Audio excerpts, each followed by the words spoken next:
अस्सलाम वालेकुम प्यारे दोस्तों, खुश आमदीद हमारे यूट्यूब चैनल पर, जहां आपको मिलती हैं दिल को छू लेने वाली बातें, ईमान को ताज़ा कर देने वाले वाक़यात और ऐसी नसीहतें जो ज़िंदगी का रुख बदल सकती हैं। आज का हमारा मौजू है ऐसे अमाल जो पल में दिल बदल सकते हैं। इंसान का दिल बड़ा नाजुक है, एक लम्हे में बदल जाता है, और कुरान व हदीस के मुताबिक दिल अल्लाह की 2 अंगुलियों के दरमियान होता है, जिसे वो जैसे चाहे फेर देता है। लेकिन क्या आप जानते हैं कि कुछ अमाल ऐसे हैं जो इंसान के दिल पर इतना असर डालते हैं कि वो गुनाहों से तौबा कर लेता है, राह हदायत पर आ जाता है और अल्लाह के करीब हो जाता है। आइए इन अमाल पर गौर करते हैं। तन्हाई में तौबा के आंसू। जब बंदा तन्हाई में रात की तारीकी में अल्लाह के सामने रो पड़ता है, अपनी गलतियों का इतराफ करता है, तो यह एक ऐसा लम्हा होता है जो उसके दिल को मुकम्मल तौर, जो शख्स अपने दिल से तकब्बुर निकाल देता है, अल्लाह उसे बुलंदी अता फरमाता है। दिल की सबसे बड़ी बीमारी गुरूर है और सबसे बड़ा इलाज आजिज़ी है।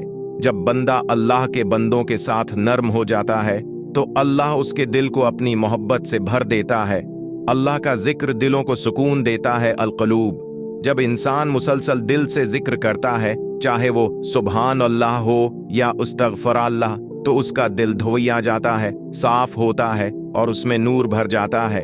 किसी का दुख बांटना, उसके साथ चंद लम्हे गुजारना, उसे हौसला देना, ये वो आमाल हैं जो हमें इंसानियत का एहसास दिलाते हैं।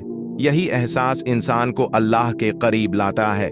कभी कभार एक सच्चा दिल से किया गया सजदा दिल को ऐसा झंझोड़ता है कि बंदा अपनी सारी पुरानी जिंदगी पर नादिम हो जाता है और नया रास्ता अख्तियार करता है।